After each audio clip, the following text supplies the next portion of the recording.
नमस्कार. दीपक रेगे कथाकथन चॅनलवर तुम्हा सगळ्यांचं मनापासून स्वागत. द स काकडे लिखित कातळ या कादंबरीचा भाग 4. कांता, व्यंकटची बायको. त्या दोघांचं लग्न कसं लागलं ते फक्त तांबोळीला माहिती.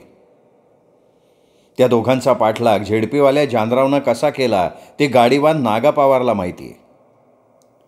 तिच्यावर तिघांनी कसा बलात्कार केला ते स्वतः व्यंकटला माहिती. सगळ्या घटनांची साखळी व्यंकटच्या डोळ्यासमोर होती. त्याचं सगळं रक्तच पेटून उठलं. कांता जळून खाक झाली होती. कोळशासारखी होऊन ती खाली पडली होती. तिचं प्रेत खांद्यावर टाकूनच तो पोलीस ठाण्यावर गेला होता. जमादार टेबलावर आडवा झालेला होता. जमादार, तो केवढ्यानं तरी गरजला. त्याचा तो भयाण आवाज ऐकून जमादार खाडकन उठून उभाच राहिला. तर समोर व्यंकट मास्तर आणि त्याच्या खांद्यावर जळकं प्रेत. अरे काय आहे मास्तर? जमादाराचे खाकी कपडे घामानं भिजले. ही कांता आहे. कांता? कुंभाराची? नाही, या व्यंकट मास्तरची बायको. काय झालं? काय झालं? शरम नाही वाटत वय काय झालं विचारायला? व्यंकट शंकित होता. त्यानं ते प्रेत सरळ जमादाराच्याच टेबलावर टाकलं. त्यांनी सरळ जमादारावर झेपच घेतली. त्याचं नरडच पकडलं. त्याच्या चीड संताप उधाणलेला होता. जमादाराच्या नरड्याभोवतीची पकड घट्ट व्हायला लागली. जमादारानं धडपड केली.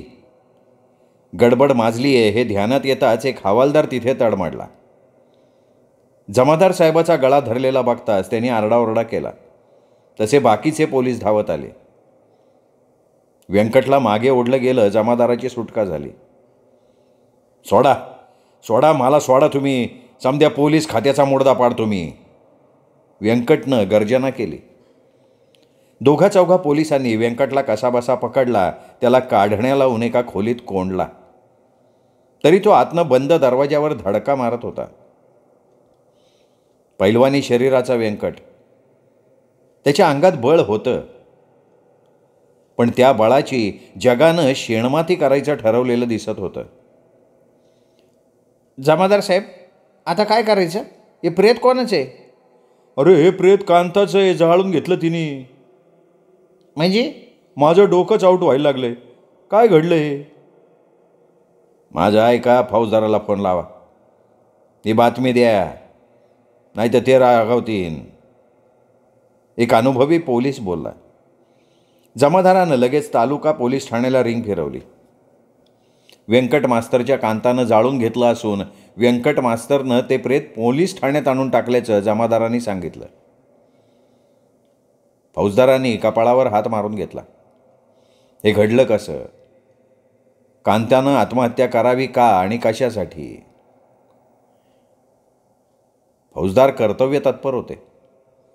त्यांनी लगेच ड्रायव्हर आणि 2 पोलीस बरोबर घेतले. तालुक्यावरनं ते घारगावला आले तर पोलीस ठाण्याभोवती लोकांची गर्दी. लोक घोषणा देत होते, न्याय द्या, न्याय द्या. कांता जळून मेली का जाळण्यानं मेली काहीच कळायला मार्ग नव्हता. गर्दीतनं वाट काढत फौजदार जीपनं पोलीस ठाण्यात आले. लोकांची गर्दी आणखीन वाढत होती. अख्खं गाव जमायला लागलं होतं. गाडीवान नागा पवारनंच बातमी पसरवली होती. कांताला झेडपी जानरावानं जाळली. त्यामुळे लोक भडकलेले. कांता तशी स्वतः जाळून घेणार नाही अशी लोकांची ही खात्री. त्यांनी नागा पवारच्या बोलण्यावर विश्वास ठेवला. लगेच त्यांनी पोलीस ठाण्यावर गर्दी केली. जमादार, कांताचं प्रेत इथे तुम्ही आणलं? नाही, व्यंकटनं प्रेत आणून टाकलं. त्याचा पंचनामा केला? कसा करणार पंचनामा? सगळं विपरीतच घडलंय. तो व्यंकट अनावर झालाय, पिसाळलाय. त्यांनी माझा गळाच पकडला, खून करायला लागला होता. त्याचं कारण सांगा. तो म्हणतोय झेडपीवाल्या जानरावनं. जमादारला पुढे बोलताच आलं नाही. व्यंकटनं नरडं पकडल्यामुळे त्याला बोलायला त्रास होत होता. जमादार, तुम्ही चांगलं बोलू शकत नाही आहे. जमादार, तुमच्या घशाला काय झालंय? रात्री पार्टी बिर्टी केल्यामुळे नरडं बर्फानं गारठलंय का काय तुमचं? साहेब साहेब ऐका ना, ते जमादाराचं नरडं व्यंकट मास्तरनं पकडलं होतं.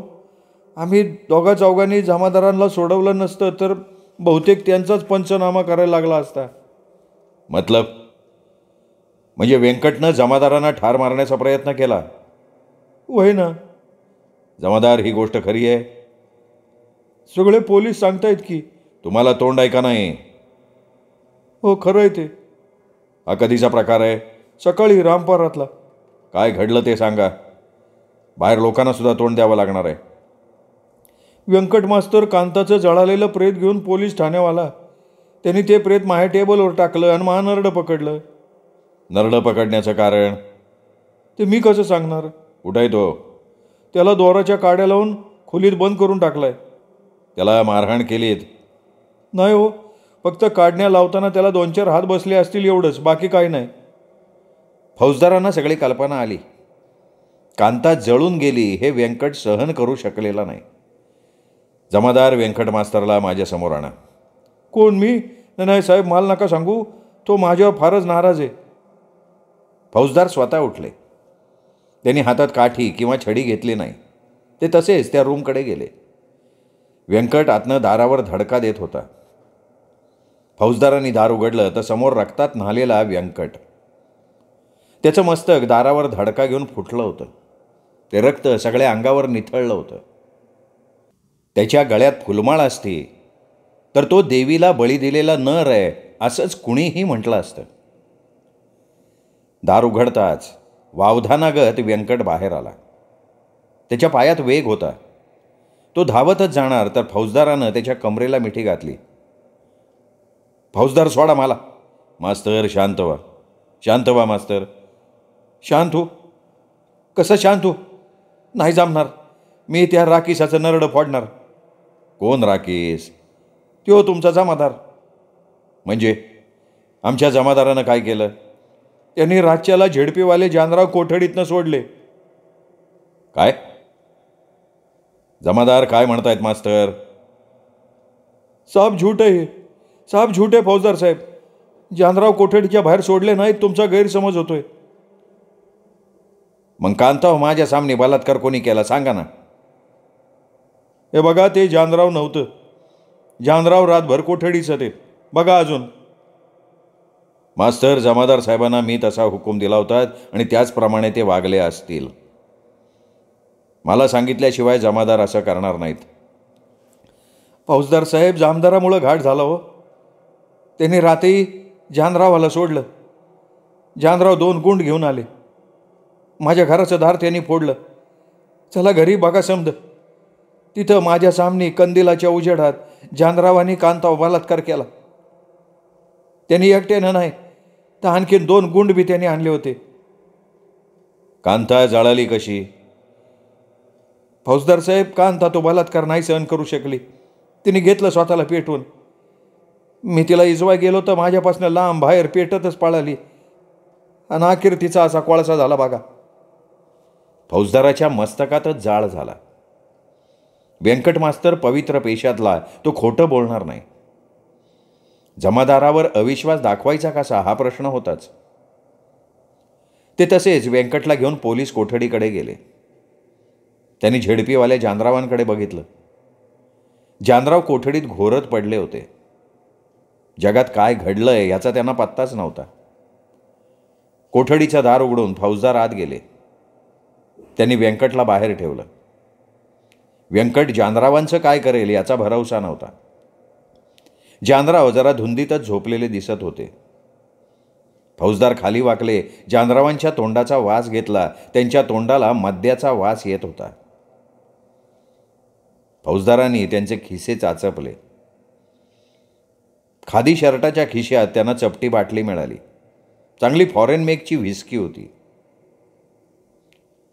जानरावांच्या गळ्याभोवती फौजदाराने नजर फिरवली. कॉलर जरा खालीवर केली. जानरावाच्या गळ्याभोवती नखांचे ओरखडे होते.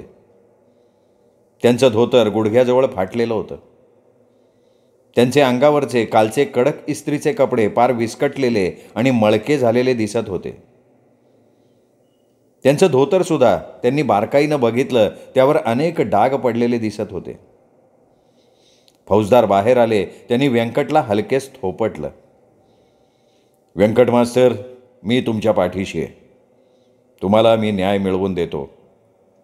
फौजदार, गप करा हिजाबाने. तुम्ही काय नाही देणार हो? मला या कोठडीत सोडा. मी न्याय आत्ताच्या आत्ता मिळवतो. हे बघा व्यंकटराव, तुम्ही कायदा हातात घेऊ नका. तुम्ही कायद्यानं चाला. पण कायद्यानंच मी लुटलो गेलोय ना. माझ्या कांती लुटली गेली ना. शांत व्हा, शांत व्हा तुम्ही. पोलीस ठाण्याभोवती लोकांचा जमाव गोळा झाला होता. त्यांना कसे मागे पाठवायचं हाच सवाल होता. फौजदार साहेब, लोक लय जमलेत. जमादार, तुम्ही काय सांगणार लोकांना? त्यांना न्याय पाहिजे. तुम्ही द्याल त्यांना न्याय? मी कसा न्याय देणार? जमादार चालते व्हा, जमादार मुर्दाबाद बाहेरनं आरोळ्याच उठल्या. जमादाराच्या नावानं घोषणा व्हायला लागल्या तेव्हा ते एकदम घाबरले, कावरे बावरे झाले. हे प्रकरण आपल्यावर शेकणार हे त्यांना कळून चुकलं. जमादाराच्या मुर्दाबाद पाठोपाठ झेडपीवाले जानरावच्या नावानं शिमगा साजरा व्हायला लागला. फौजदारांनी रागरंग पाहिला. 100-150 माणसांचा तो घोळका. पोलीस ठाण्यात फौजदार जमादार धरून 8 जण होते. ते एवढ्या लोकांना आवरूच शकत नव्हते. फौजदार समयसूचकता पाळणारे. ते पोलीस ठाण्याच्या कट्ट्यावर आले. तसा मुर्दाबादचा नाद उठला. त्यांनी हात वर केला. शांत रहा, शांत रहाचा त्यांनी नारा लावला. तेवढ्यात त्यांच्या कपाळावर ढेकळाचा एक सपकारा बसला. ढेकूळ फुटून त्याची माती त्यांच्या तोंडावर पसरली, नाकातोंडात गेली. तळहातानं त्यांनी तोंडावरनं हात फिरवला. पुन्हा ते काही बोलणार तर पाठीत एक पत्थर येऊन बसला. लोक संतापलेले होते.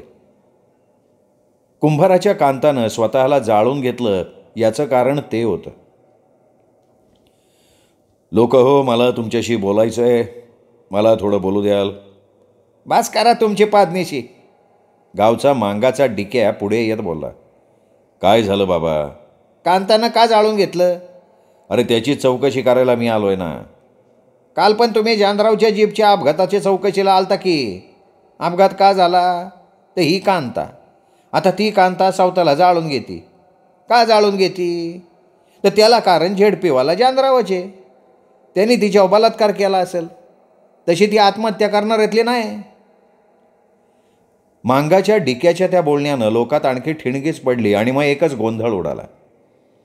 पोलीस कोठडीकडे लोकांचा मोहरा उठला. त्यांना झेडपीवाले जानराव ताब्यात पाहिजे होते, पण ते गजाआड होते. गजाआड ताड ताड दगड बसायला लागले. झेडपीवाले जानराव कोठडीतच घाबरले. ते आता चांगले शुद्धीवर आले होते. गजात दगड पडू लागताच ते मागे पळाले. कोठडीचा कोपरा पकडायला लागले, पण त्यांच्या अंगावर सपासप दगड बसायला लागले. परिस्थिती हाताबाहेर जातीये असं फौजदारांना दिसायला लागलं. त्यांनी लगेच रिव्हॉल्वर काढलं. सरळ हवेत गोळ्या झाडल्या. ते तसेच पुढे आले आणि त्यांनी सरळ दमच भरला. जर कोणी आता पोलीस ठाण्याच्या हद्दीत पाय ठेवेल तर मी सरळ गोळी झाडीन. त्यांचा आवाज ऐकल्याबरोबर पोलिसांनी पोलीस ठाण्यातली दंडुकी हातात घेतली. जमादाराच्या खांद्यावर बंदूक होती. लोकांनी पोलिसांची तयारी पाहिली तरी त्यांना मागं हटावंसं वाटत नव्हतं. मग एका पोलिसानंच आवाज दिला, पोलीस गाड्या आणखीन आल्या त्या बघा.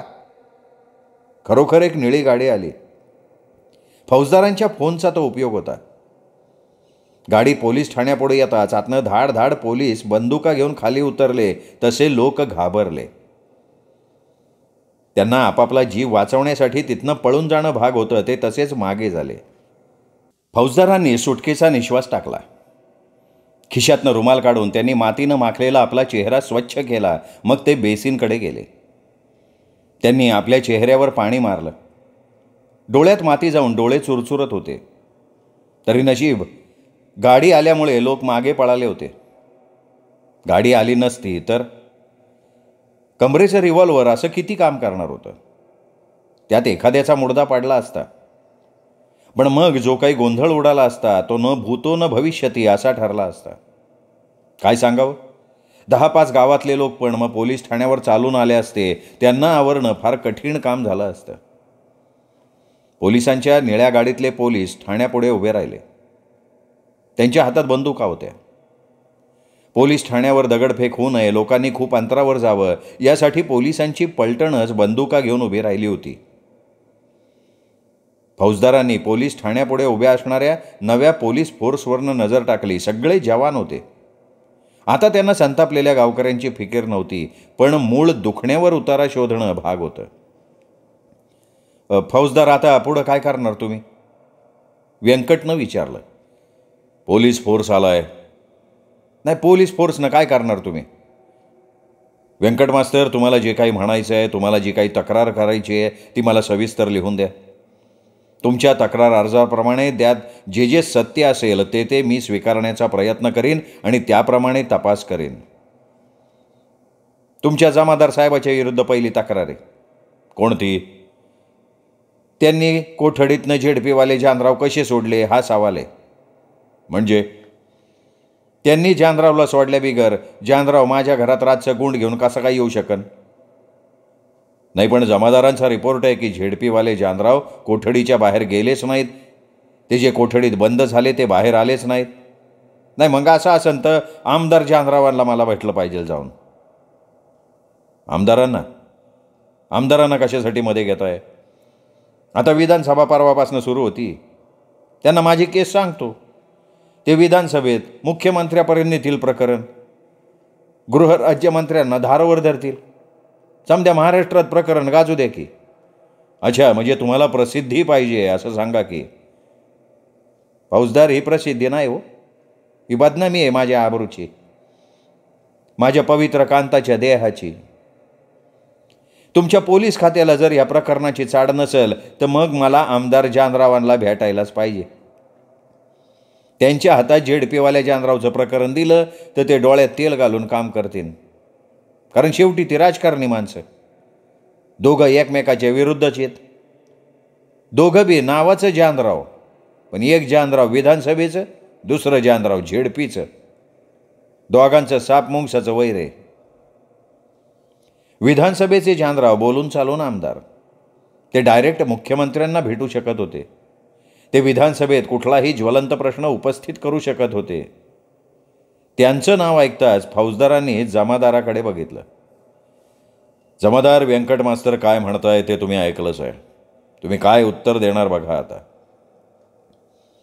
फौजदार, तुम्ही दोघे बी पोलीस खात्याचे अधिकारी. तुमच्या पुढं मी माझा तक्रार अर्ज ठेवतो. कांताचं प्रेत पण ठेवलेलंच आहे. हे बघा, आम्ही तुमचं निवेदन स्वीकारतो, प्रेताचा पंचनामा करतो, मग पुढचे सोपस्कार करून प्रेत तुमच्या ताब्यात देतो. प्रेताचं दहन करायचं काय फौजदार? हो, आता ह्या प्रेताला जाळण्यासारखं काय राहिलंय? कोळसा झाला की त्याचा, नाही का? सांगा बरं, मी काय करायचं? काय करावं ते फौजदारांना सुचेना. एक हवालदार धावत तिथे आला. फौजदारांच्या कानाशी लागत म्हणाला, आमदार जानराव आलेत. ठीक आहे, पाठव त्यांना. कोल्हापुरी चपलांचा कार कार आवाज करत आमदार जानराव आले. त्यांची तब्येत दणदणीत, अंगात खादीचे कपडे, पण डोक्यावर लाल टोपी. त्यांची लाल टोपी त्यांच्या पार्टीची होती. आमदार जानरावांची शेतकऱ्यांची संघटना होती, गरीब मजुरांची संघटना होती. त्यांचा आवाज सनसनाटी निर्माण करणारा होता. झेडपीवाल्या जानरावांसारखेच ते बागायतदार होते. त्यांचेही मोसंबी, चिक्कू, द्राक्ष, ऊसाचे मळे होते. श्रीमंतीनं गडगंज. फरक एवढाच की झेडपीवाले जानराव हे सत्ताधारी पार्टीचे होते, तर आमदार जानराव हे विरोधी पार्टीचे. फौजदार, आम्हाला हे तर यायला लागलं. मी तुमचं स्वागतच करतो. काय आमच्या स्वागतासाठी प्रेत ठेवलं काय?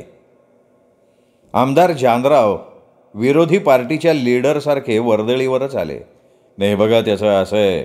गाभासा हो, उगा शबू चिवडायचा नाही. हे बघा, हे काम झेडपीवाल्या जानरावचे.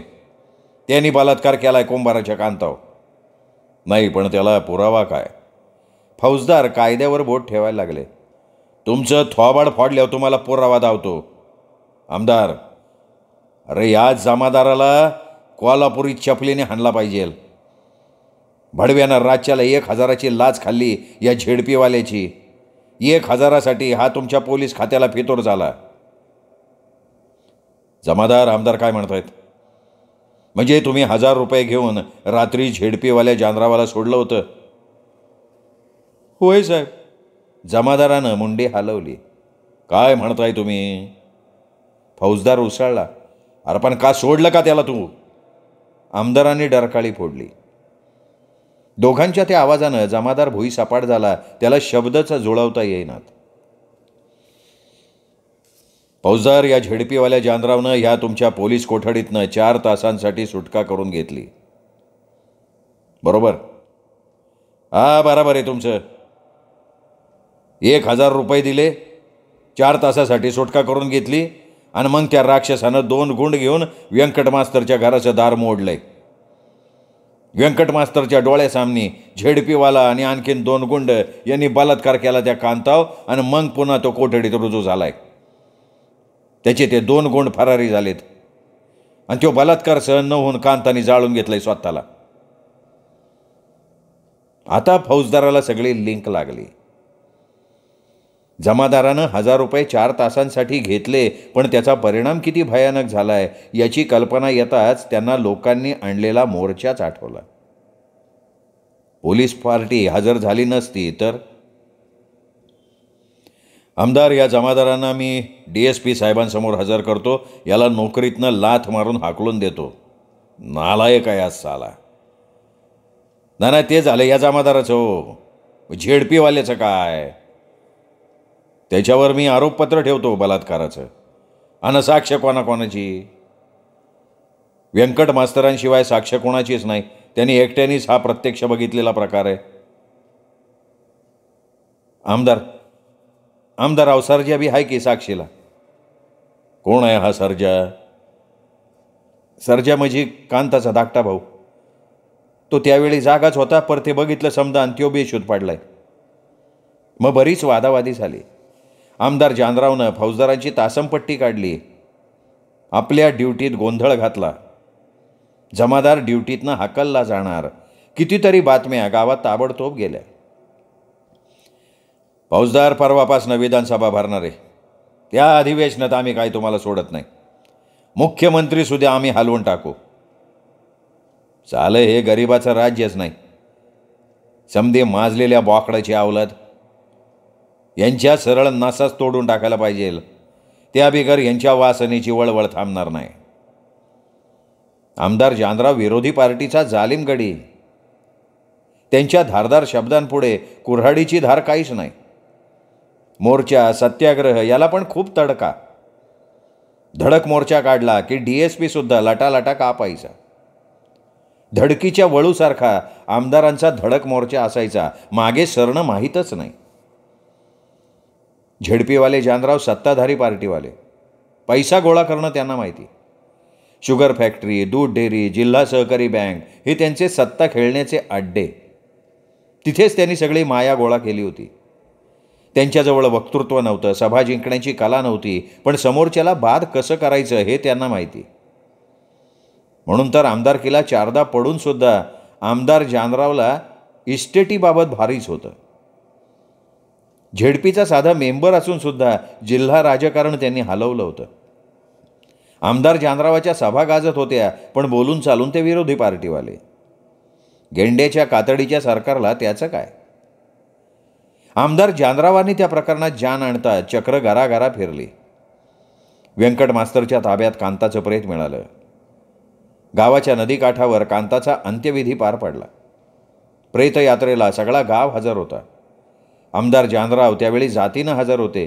सत्ताधारी पार्टीचं तिथे कोणीच हजर नव्हतं. कांताची दशक्रिया होऊन गेली. 1 महिना लोटला आणि ह्या प्रकरणाचा आवाजच बंद झाला. व्यंकटला हादरा बसला. फौजदाराची बदली झाली. त्यांना दुसऱ्याच लांबच्या तालुक्यात फेकलं गेलं. जमादाराला नोकरीतनं न काढता DSP ऑफिसमध्ये घेतलं गेलं. आमदार जानरावांनी पक्ष बदलला होता. त्यांना राज्यमंत्रीपद मिळणार होतं. राज्यमंत्रीपदाच्या गाजरानं ते खुश झाले होते. आता झेडपीवाले जानराव मग तुरुंगात कसे बसणार होते? त्यांनीच आपलं सत्तेचं राजकारण केलं होतं. आमदार जानरावांना त्यांनी फोडलं होतं. श्रेष्ठींकडून राज्यमंत्रीपदाचं आश्वासन घेऊन एका समारंभात ते सत्ताधारी पार्टीच्या डेऱ्यात दाखल झाले. त्यांच्या गळ्यात मैताचा हार घातला गेला. पण व्यंकटचं त्यामुळे कंबरडच मोडलं.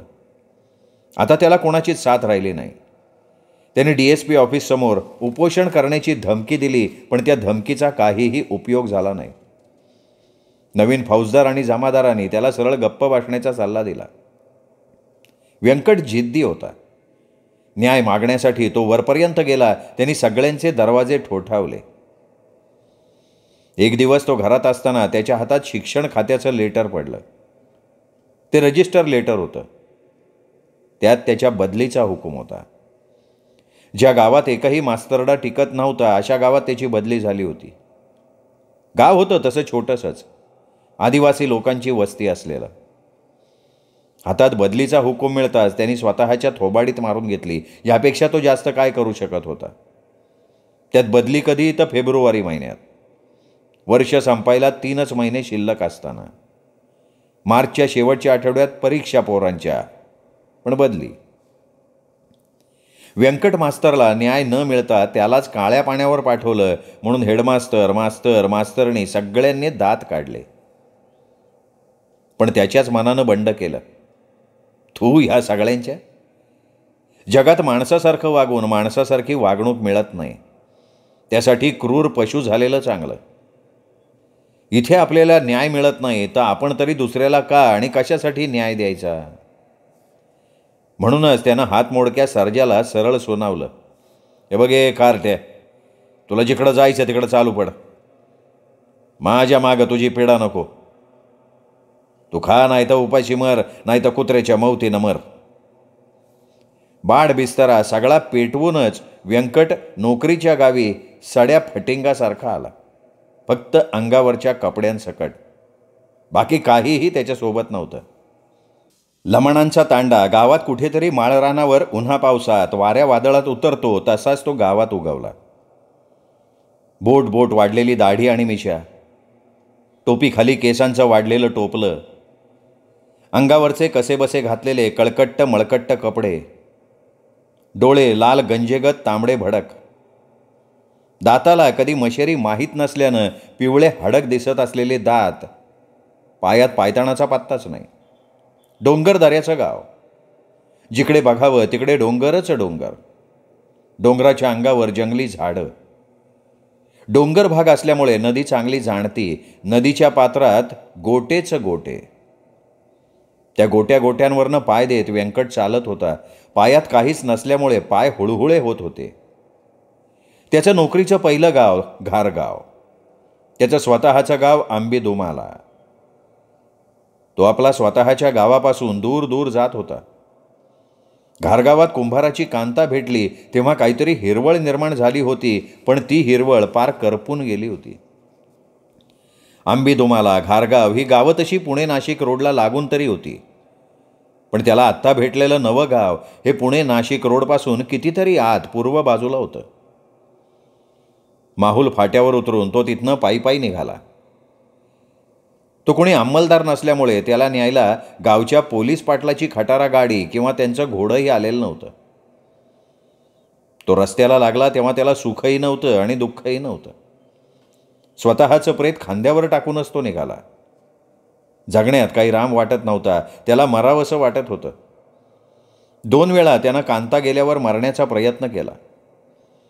पहिल्या वेळी त्याने घराच्या आढ्याला दोर बांधला. त्याचा चांगला फास तयार केला. फासात मान अडकवण्यासाठी त्यांनी पायाखाली डबा घेतला. डब्यावर चढून तो मान फासात अडकवणार तेवढ्यात त्यांनी दोर हिसकावून बघितला. आता दांगट शरीराच्या चणीचा तो. त्यानं जीव खाऊन ओढलेला दोर ताडदिशी मध्येच तुटला. दोर घेऊनच तो डब्यावरनं खाली पडला. दुसरा प्रयत्न त्यांनी बदलला. दोर आपल्या ताकदीनं तुटायची भानगड नको म्हणून मग त्यांनी चांगलाच प्रयत्न केला. बेलापूरचा वैदू चाळणी डबे नीट करायला यायचा. त्याच्या मागे सुया बिबे विकणारी त्याची बायकोसुद्धा यायची. तिच्या छातीशी बांधलेल्या धोतरात तिचं पोर, डोक्यावर तिची पोतडी, त्या पोतडीत नाना औषधं. तीच एकदा गंगूबाई सखूबाई करत आली तर हा बाप्या दाराच्या बाहेर. त्याला बघून ती चमकली, त्याला टाळून पुढे चालली तर हा म्हणाला, तुझ्याकडं मारायचं औषध आहे का? त्याला तिने शेंडाबोड निहाळला. मग इकडे तिकडे बघत ती म्हणली, अरे माझ्या नवऱ्याला विचार की. कोण? तो डबे चाळणीवाला? होय, त्यो मारायची पाहिजे ती औषधी देतो. मग घेऊन ये की त्याला.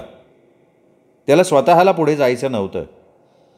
थोड्याच वेळात तो डबे चाळणीवाला बायकोनं घराची खूण सांगितली तसा आला. व्यंकट मास्तरला बघताच तो चमकला. व्यंकट चांगला कुस्तीगीर होता. कोणत्या तरी जत्रेत त्याची आणि त्या वैद्याची कुस्ती झालेली होती. व्यंकटनं वैद्याला चितपट मारला होता. व्यंकटची मनस्थिती नीट नसल्यामुळं त्यांनी त्या वैद्याला नीट ओळखला नाही. वैदू मात्र त्याला चांगलाच ओळखला आणि त्याच्याशी बोलला. का मारायचंय दादा तुला? बाकीची पाकणीशी नका. औषधी असेल तर सांग. नाही, तू मारणार का दुसऱ्याला मारणार? अरे दुसऱ्याला कशाला मारू मी? दुसऱ्याला मारलं तुझं औषध कशाला पाहिजे? तेवढी ताकद माझ्या अंगात आहे की. पर दुसऱ्यावरनं स्वतः मारणार का तू? वय, अरे मग हे बांगड्या भरणाऱ्याचं काम आहे. म्हणजे? अरे पैलवान, तुम्ही मारतासारखं मर्द. तुम्हाला वैताग देणाऱ्याला तुम्ही मारला पाहिजे. ज्यांनी तुमची नींद हराम केली त्याला तोडला पाहिजे तुम्ही. काय म्हणला तू? हा, पण खरं बोलला तू. तू जा आता, जा. वैद जायला लागला तर व्यंकटनं त्याच्या हातात 5 रुपयाची नोट ठेवली. ये कशाला? 5 रुपये काय बाई देत आहे? मला वाचिवलंच म्हणून. म्हणजे तुमच्या जीवाची किंमत फक्त 5 रुपये? अरे माझा जीव लय लाख मोलाच आहे बाबा, पण आता खिशात एवढंच येत. सगळ्या पैशाची राग झाली. जातो. वैदू गेला आणि तांबोळी आला. त्या साध्या भानगडीत तोच तेवढा त्याच्या पाठीशी मोठ्या भावासारखा उभा राहिला होता. अरे क्या बेटा, मरना चाहता है क्या तू? मग जगून काय करू सांगा बरं? अरे कांता जल गई इसलिए तू नाराज हो गया? देख बेटा, जिद मत हारना. मेरी तरफ देख. मेरी औरत मुझसे भाग गई, तभी भी मैं जी रहा हूं ना. ज्याच्या जागायला मनच नाही होत.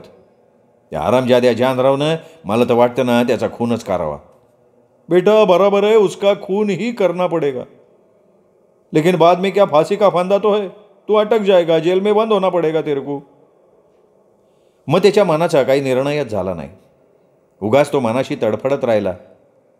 खाणं पिणं वेळेवर होईना. कपडा लागता, रोजची दाढी करणं, सगळ्याकडे दुर्लक्ष झालं. हरवल्यासारखा राहायला लागला. जिवंत भूत म्हणून तो जगायला लागला. हातात बदलीचा हुकूम पडला तेव्हा त्या शाळेचे हेडमास्तर कमळेबाई, फुलवंतीबाईंना बरं वाटलं.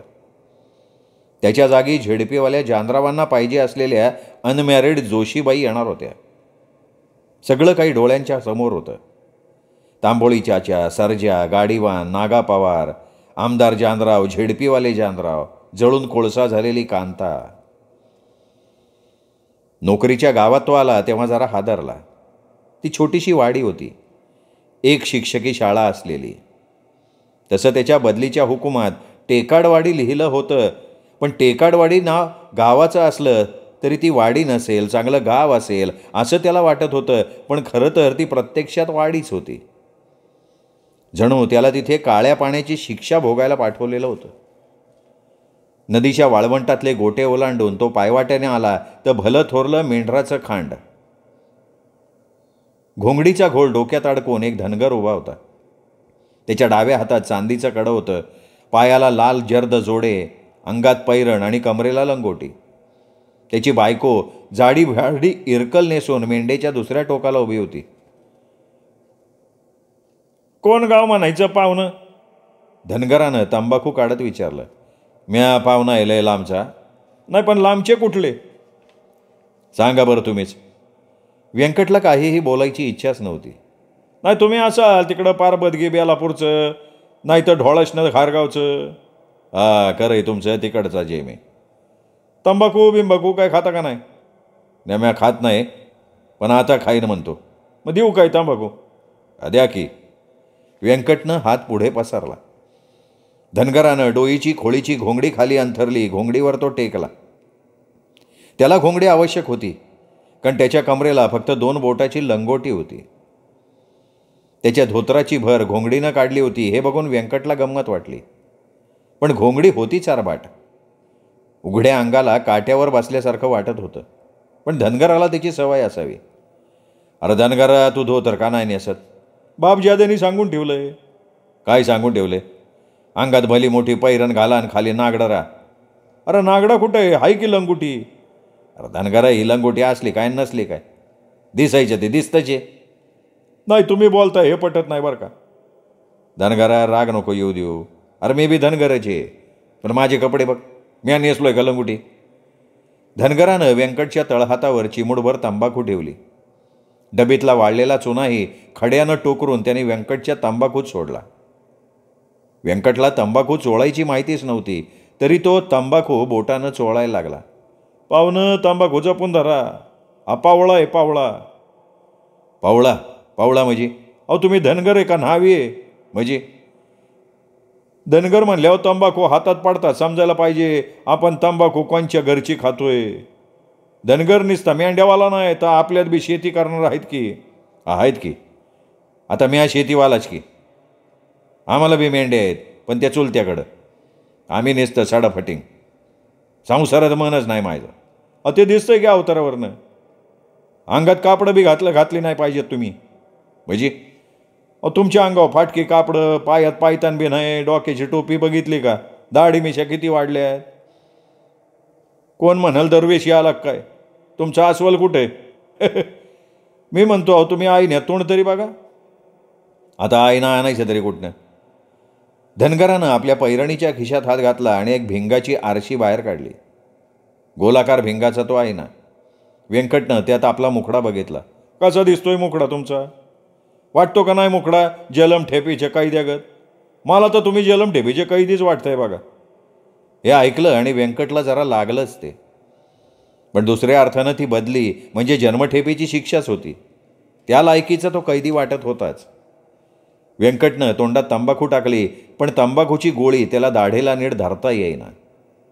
ती तंबाखू त्याच्या तोंडभर झाली. त्यात तो पावळा. तोंड लगेच कडू झालं.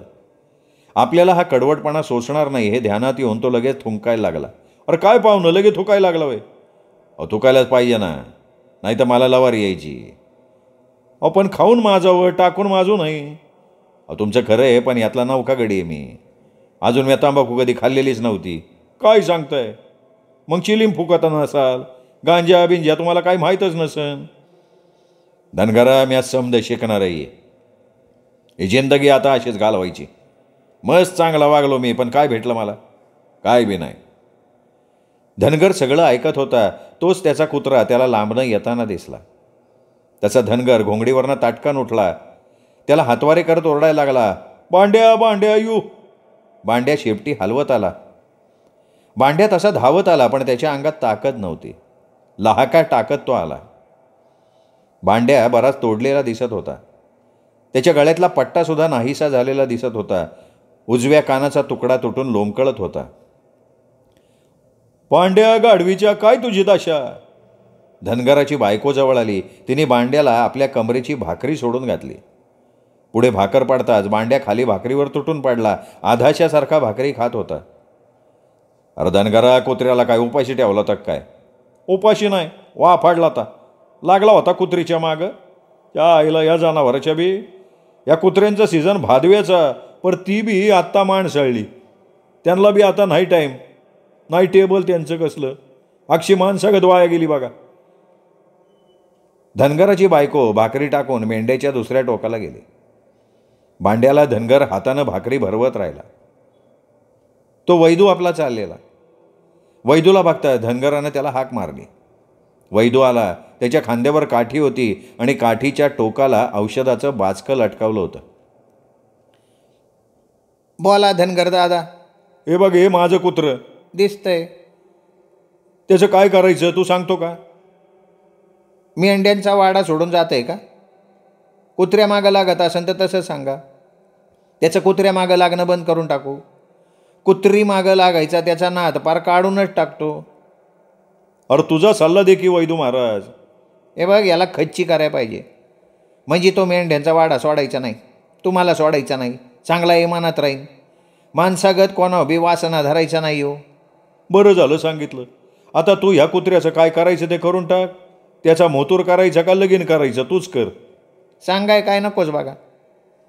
भांड्या कुत्र्याला पकडत वैदू म्हणला. वैदानं लगेच आपल्या बाचक्यातनं दोरी काढली आणि नालबंद जसा बैल आवळून खाली पडतो तसा त्यानं कुत्रा दोरीनं आवळत खाली पाडला. वडारी जसं डुक्कर बांधतात तसा वैदानं कुत्रं आवळलं. त्याचे पाय तोंड गच्च बांधले गेले. मग त्यांनी धनगराला आणि व्यंकटला कुत्र्याचं डोकं आणि पाय धरायला सांगितले. तो शेपटाकडनं झाला. मग त्यानं आपल्या बचक्यातली धारदार काच काढली. काचेची धार त्यानं आजमावली. कुत्र्याचं वाकडं शेपूट त्यांनी बाजूला केलं. कुत्र्याच्या मागच्या 2 मांड्यांमध्ये हात घालून मग त्यांनी त्याचा चामडी बटवा चाचपला. त्याच्या नसा नीट चाचपल्या आणि सराईतपणं काचेची धार चालवली. त्याचा चामडी बटवा त्यांनी पार उपसूनच टाकला. मग आत हात घालून कुत्र्याच्या चामडी बटव्यातला सारा पराक्रमाचा मालमसाला बाहेर काढला. कुत्र्याचं पौरुषच वैदानं खाली करून टाकलं. मग उंजळभर भंडारा काढून त्याने त्या रिकाम्या बाटव्यात भरला. रक्त आणि भंडारा एक झाला. मग त्यांनी कुत्र्याचे हातपाय तोंड सोडलं. सुटका होताच कुत्रं भन्नाट पळालं. पार लांबवर गेलं, जमिनीवर आडवं झालं. त्याच्या अंगातली सगळी ताकदच गेली होती. त्याच्यातला नर हिसकावून घेतला गेला होता. आता तो फक्त शोभेचा नर राहिला होता. त्याच्या अंगातली ताकद गेली आहे हे ध्यानात येताच तो करुणपणे विव्हळला. मागच्या 2 मांड्यांमध्ये तो जाग्यावर नसलेल्या चांबडी बटव्याचा भाग जिभेनं चाटत राहिला. ते बघून व्यंकटचं डोकं सणकलं. असलंच रानटी वागायला पाहिजे या वैदासारखं. सारं कसं पोटासाठी, त्यासाठी कोणाची दया माया नाही. असंच आपण त्या झेडपीवाल्या जानरावचं करायला पाहिजे. पशुपेक्षाही भयानकपणे वैदू वागला. त्यांनी लगेच 5 रुपयांची मागणी केली. अवघ्या 5-10 मिनिटात त्यांनी धनगराचा बांड्या बाद करून टाकला होता. आता तो मेंढ्यांचं खांड सोडणार नव्हता. तो कुत्र्याच्या सीझनला चुकूनसुद्धा इकडे तिकडे फिरणार नव्हता. पाहिजे तर तो इतर कुत्र्यांवर भुंकणार होता, पण ते भुंकणं फक्त बुजगावणं ठरणार होतं. बाकीची कुत्री केकाटून त्याला वेडावणार होती. ते बघितलं आणि वेगळ्याच विचारानं व्यंकट उठला. त्याला आता कोणाची फिकीर नव्हती. वैदाची वृत्ती त्याच्यात संचारली होती. आता तो कोणाला घाबरणार नव्हता. त्याच्यात अमानुषपणा पुरेपूर आला होता. हे धनगरा, ही बाई कोण आहे? बाईल है माई का? त्याने हातातल्या डहाळाच्या कुऱ्हाडीकडे बघत म्हटलं. व्यंकटचं ते बोलणं त्याला आवडलेलं नव्हतं. मास्तर आहे ना तुम्ही? धनगरा, मी बायकोचं पुसलं तुला तर जीवाला लागलं का तुझ्या? सरळ चालू पल पुढं. व्यंकट पुढे चालू पडला. त्याच्या पाठोपाठ वैद. खच्ची केलेला कुत्रा असहाय्यपणे पुढे एका झाडाखाली आडवा पडला होता. केविलवाणा विव्हळत होता. त्या कुत्र्यानं वैद्याला बघितलं आणि तो सुंबाट पळाला. ते बघून वैदू पोट धरून हसला. बघितलं का मास्तर काय झालं ते? मला बघून अशी खच्ची केलेली कुत्री समधी पळून जातात. त्यांना काय वाटतं का आता बाकी जे काही शिलकिल आहे तो बी ह्यो न्यायला आला का काय? हे ऐकलं आणि व्यंकटच्या कपाळावरची शीर आणखीन ताठरली. जगात शेवटी बळी तो कानपिळी हेच खरं. अंगात हिंमत असते, फक्त ती दाखवायला लागते. या जगात हिंमतवाला जगू शकतो. कातळ कसा निर्जीव असतो, त्या कातळावर कशाचाही कुणाचाही परिणाम होत नाही, पण तोच कातळ कुणावर कोसळला की त्याला जिंदा ठेवत नाही. आपणही असंच बनायचं, कातळासारखं.